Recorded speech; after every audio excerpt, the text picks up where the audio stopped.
timbalan. Menawi modho menika ketik sumpah wonten sak inggih Gapura Wilote. Monggo dipun wiwiti. Sampun wonten keparang dalan. Inggih, Pak. Estukaken dalu. Pemawi dinamasti nawasikan, pemawi dinamasti nawasikan.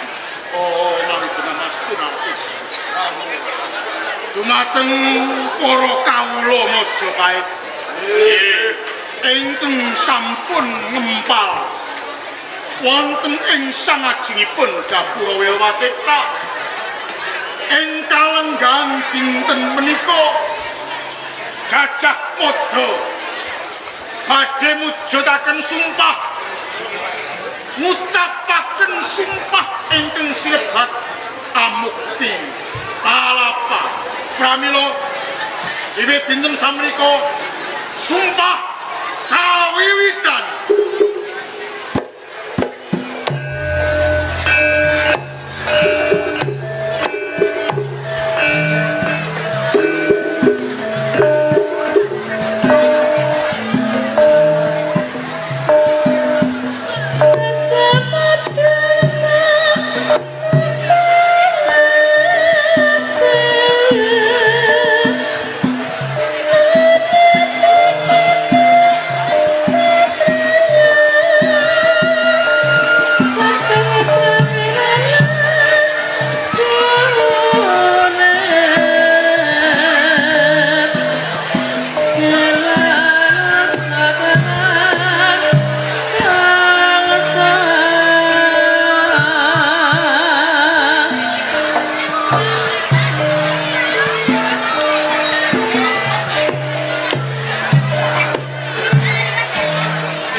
Gusti Putri sowan kula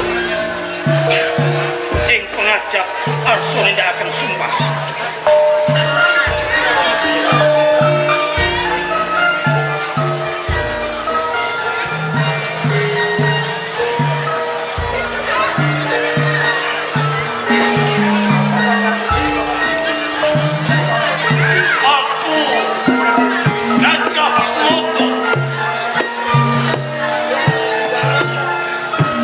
Prajurit Bayangkara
ngersane Sang Dwita Ratu Tribhuwana Tunggal Dewi.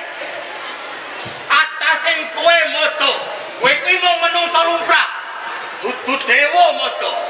Nanging sumpahmu arep nungkolake Nuswantara Jawa wiwit Sabang nganti Merauke.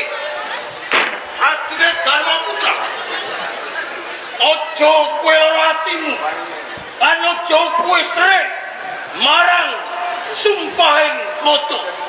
Iki sumpahing prajurit, endi sumpahmu rikala kowe ngabekti ana ing Majapahit? Mojo! Yen tak rungokke tembung ora bedane gedung suwo kang mane manggung marang-marang. Tenane satimurmu pindho kae kamu. Mojo, kowe ora bakal bisa nyatokake Nuswantara nang Majapahit. Mergo kowe kuwi dudu sapa-sapa mojo. Rayu yu. Opo? Aja seneng kowe ngino mergo padha Senopati Majapahit. Tur meneh sumpahe mojo kuwi becik kepengin nyawijake Nuswantara. Yen to kelakon Gajah Mada nyawijake Nuswantara kanggo sapa? Kuwi kanggo negara Majapahit. Dadi aja gampang kowe ngino. Adjawarman, aku ngerti ente kadang Tribhuwana Tunggal Dewi. Ente bela modo kae ora ketang tropilane. Arep nyawijake Nuswantara. Keluargane wae kecoceran. Sengoro bisa kelakon. Ente bela modo iki dadala banyak. Rayu mingkem lambemu. Sak tengah tembungmu gadrake kuping. Saya pengatonake yen kowe ora sarujuk marang sumpahe bekel modo. Ayo tak ibarate kowe kabeh iki padha karo kodhok ing sakjroning bathok. Durung nganti ngerteni glaring donya, glaring sejarah ning Majapahit. Ayo yen kowe ora ngerteni lembaran sejarah ing Majapahit, rikala semono Majapahit dikemudi sinuwun Prabu Jayanegara. Rubuh negara Majapahit mergo saka tumindake Rakuti Rasmi. Sumawean tanganmu pendera mripate. Ucat idumu tanggap kekamban cangap. Yen kowe pelangane prajurit Bayangkara ora trimo iki pelangane Dharma. Sebab mingkem lambemu dadi kawruhan nalika Majapahit kaasta dening kala Gremet Jayanegara. Sopo sing bisa mbrantartu ora nolya mung modo. Umpama dina iki dheweke ngaturake Dharma Bukti tumrap ning Majapahit, apa karo? Apa salah? Cukup! Suaramu bener. Kaya ngerti jagat Majapahit. Neliono. Yen kowe nguceh nalika semono, Majapahit kemudi jaya. Urungene prajurit Bayangkara. Urungene. Nanging Darmaputra luwih dhisik. Beteng ing negara Majapahit. Kula Prabu Jayanegara paring gelar prajurit Darmaputra. Pengalasan misoka pitu tasae. Nanging sawise ngono modo Majapahit timbul prajurit Bayangkara. Semune tertindek marang prajurit Darmaputra. Awedeng iki ning karepane Sang Dwita Ratu Tribhuwana Tunggal Dewi. Ning Bapak Besne Raja Sipasito berarti menungso nanging isih aji kewan. Kewan kae wis sanemu siji. Macan kae wis saning siung. Ula ning upas. Ketongke ning entuk. Berarti menungso ni santune pancondramu kebae iso. Wis rambut mabang kaya mama. Bathuk mangul kelepat paling manuk. kupingmu jebakan oleh kubak tutup ngombo oleh periwara itu loh belum kangkong oleh wosik gelap pasukan jadi gelap primo bekal motor sumpah ini nolak aku ini nolak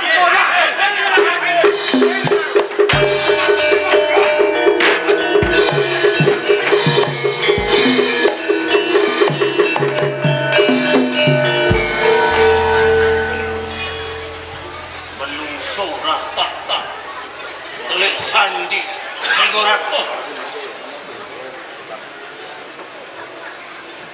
Sopo sing kongkonku Loh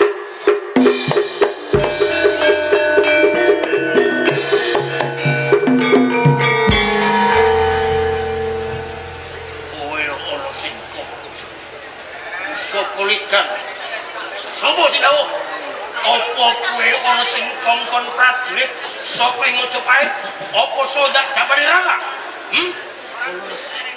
aja iki aku Gajah Mada bakal nyelametake kowe apa ana sing kongkonan antaraning prajurit Bayangkara lan prajurit Darmaputra sing ngongkon aku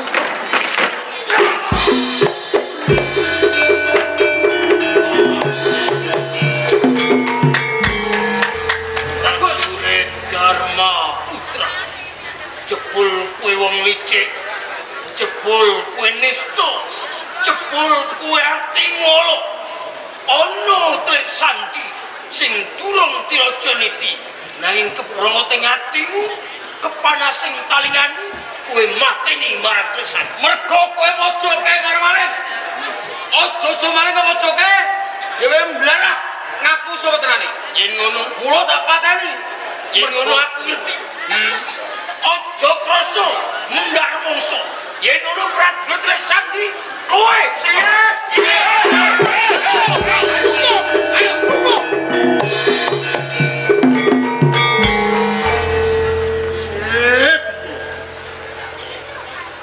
para Darmaputra kowe bener Bayangkara uga bener nanging kabeh ora bener iki ana rasa dalem Juwita Ratu Rani Mojopahit Tribhuwana yogene ilang tata trapsilamu kabeh Darmaputra apa sumpah urikala kowe diangkat dadi prajurit Mojopahit kanggo kajayan katentremaning Mojopahit Bayangkara kowe disumpah tumrap Mojopahit kanggo apa? Kanggo kajayan lan kemakmuraning Mojopahit Darmaputra Bayangkara iki padha-padha dadi jejibang tunggal mujudake Mojopahit kang agung-ageng ayem-ayem negara kang merdeka negara kang mardika endi bisa lamun kowe ora rukun mardika mardi memetri eko sawiji memetri sawiji rukun lamun kowe bisa rukun merdeka kawujudan ora bakal ana kang tumindak sesingsa sing tak jaluk ayo kabeh kalumputan kapendemo ing gumining Panapura supaya tukul wae katentreman lan karu sago nggih pangapunten punika Injing Paman Pati Karyata kula mangertos bilih prajurit Bayangkara lan prajurit Darmaputra menika badhe bentikan sirih tabrakan rogo awit golek benere piyambak nanging Paman Aryata angkalenggan menika kula ingsun badhe gadhahi girip saenggon soal sinten kemawon boten mawas prajurit Darmaputra lan prajurit Bayangkara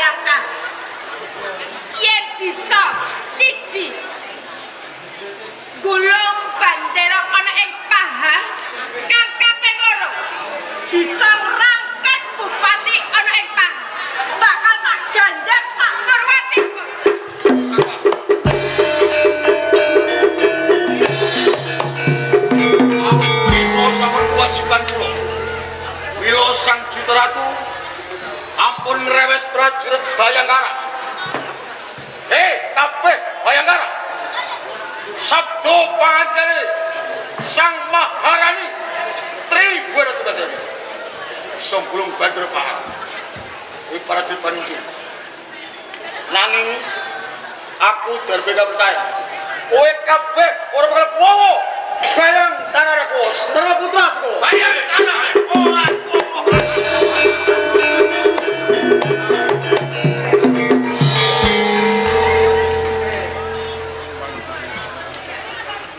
Prajurit Bayangkara sepi ing pamrih rame ing gawe mboten namung atur ingkang dipun katokaken nanging bukti gendera pahan badhe kaku